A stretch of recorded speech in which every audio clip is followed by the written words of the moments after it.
to her about creativity and writing and such things. So, good. Hello, Julia. Hello, lovely to be here. Yes, good to meet you. Thank you. So, I'd like to begin by asking you, where do you think in daily life most ideas, you can find the most ideas in?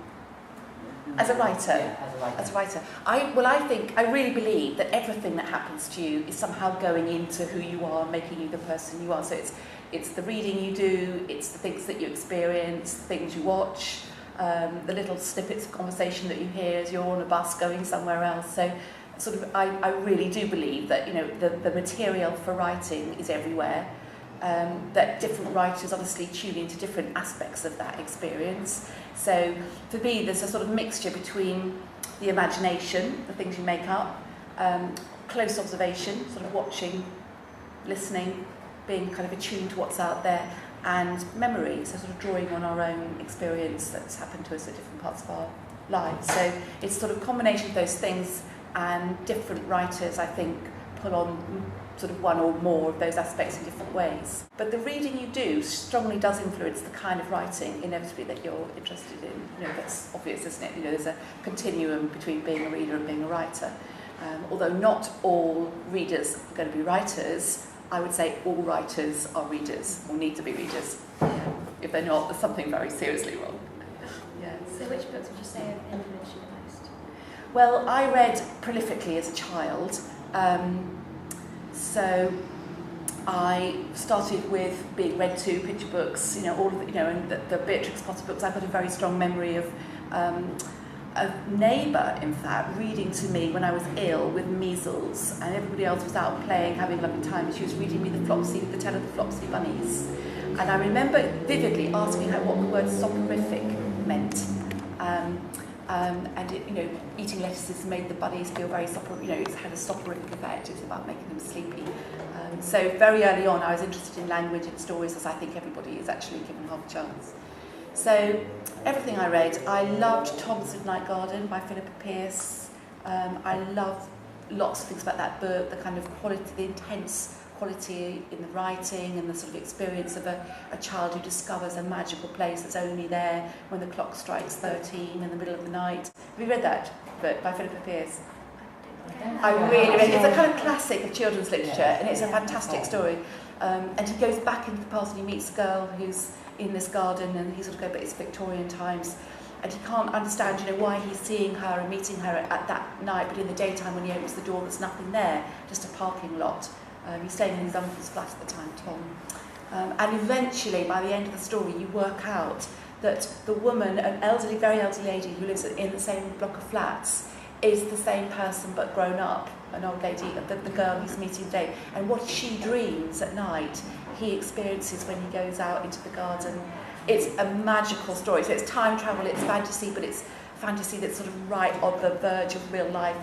So for me as a child, I could really imagine opening that door, stepping out into that other world. I loved books like that. I loved real life books. I love the Laura Ingalls Wilder series. It started with A Little House in the Big Woods. Real life stories, beautifully observed. They're fantastic. So they're very exciting, but also very warm. So I think I like that sort of adventure part of it. A life that I would not have experienced as a little girl growing up in Surrey, in England. But so it's very adventurous, very exciting, but also a warm family at the heart of it all. And for me, those combinations of things were important.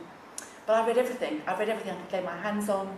I was in a family where books were really important. We had books. We went to the library every week and took out great stacks of books.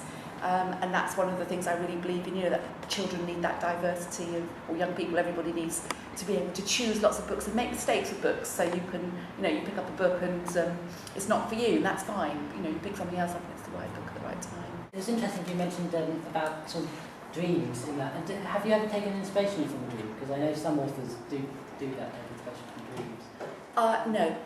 No, my dreams are too weird, I think, probably, to go into fiction. I've sometimes written about dreams, in a sense I've given a character a dream as a kind of way of revealing something about their inner life or their psyche or what's preoccupying them. Tilly's Moonlight Fox, which is for younger children, sort of 8 to 11 or so, she's dreaming all the time, and I have tried in that novel to kind of merge what's really happening, what she's dreaming, so that there's that kind of same feeling I'm trying to get that I found in the Philippa Pierce novels. So I do think dreams are important, and I think they're important for us as human beings, but I've never got a story idea, I don't think, from a dream. I sometimes sort of suffer from writer's block, and since this workshop is about creativity, how would you suggest kind of getting over that kind of writer's block, being unable to create new stories? Well, I sort of don't really believe in writer's block. I think you get stuck, but for different reasons. And I think sometimes the thing to do is to get up and do something completely different. But I think physical movement is a really, really important part of the writing process. I think if you only work on a computer, you're missing a trick. There's some magic that happens when you hold a pencil or a pen and you have a pen. I think David Arman was talking about this yesterday at the opening event, but there's a physicality about the process of writing which connects with ourselves, our bodies, our minds, our whole being, and I think as a writer that can be useful.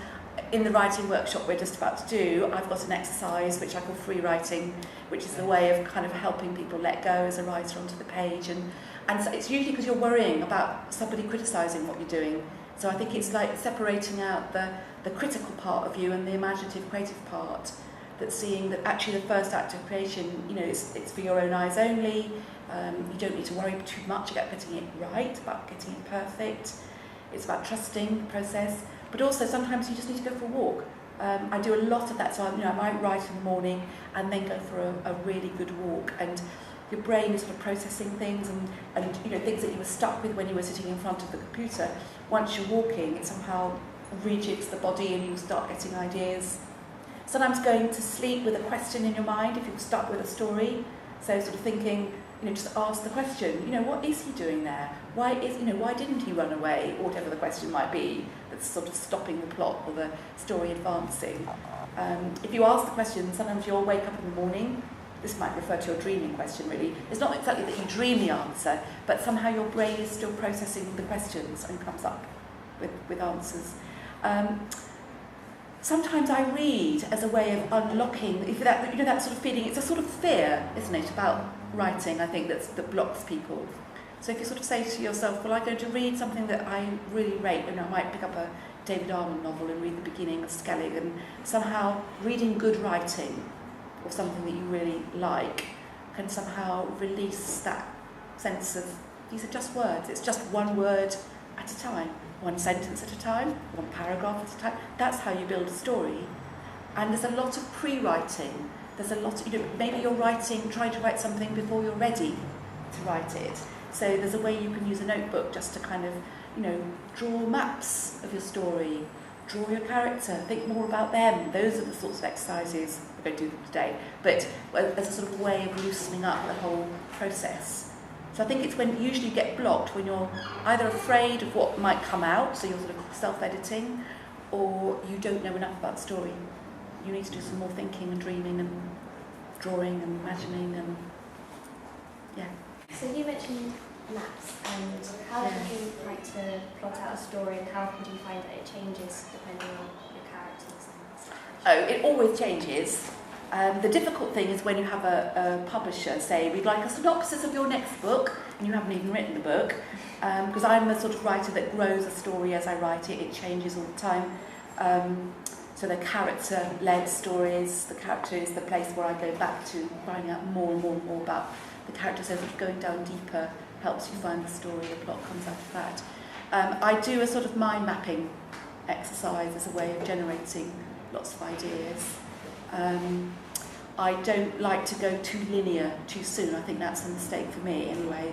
I think every writer has to find what works. The process is everything. You have to find what works for you.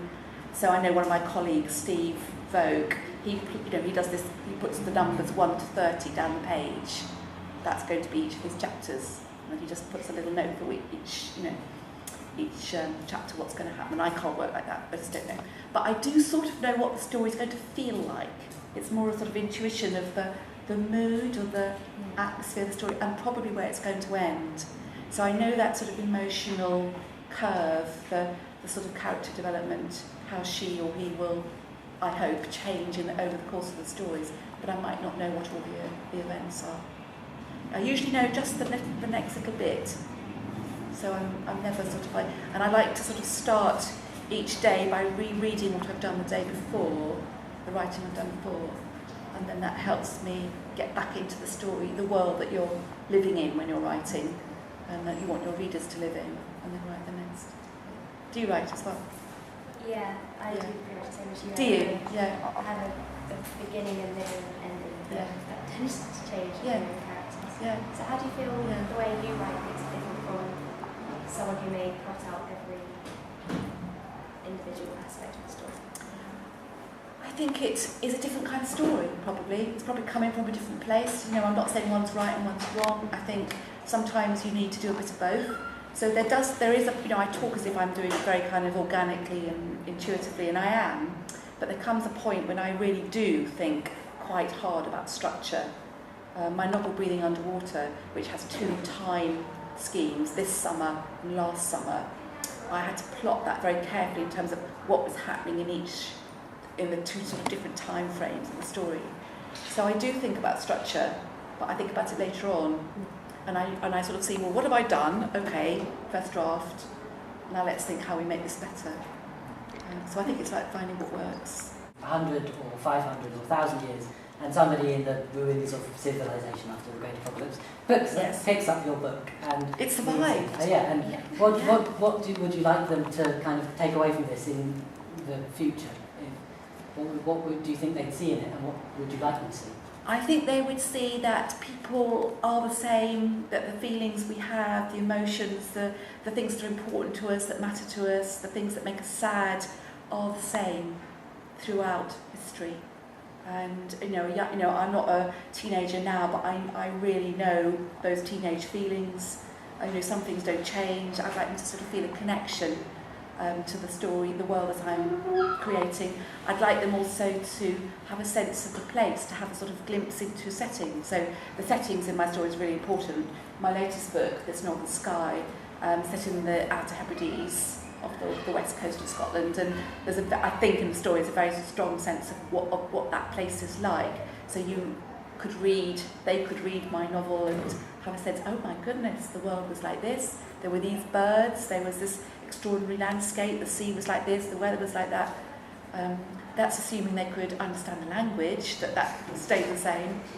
But what a nice thought that books might be that, you know, in the way that you pick up, I don't know if you see a diary that somebody's kept from hundreds of years ago, and you see the handwriting in that, and it makes you feel a connection with that human being. And I suppose that's what deep down I do believe, that, you know, inside us we have much more, we share more than we have difference.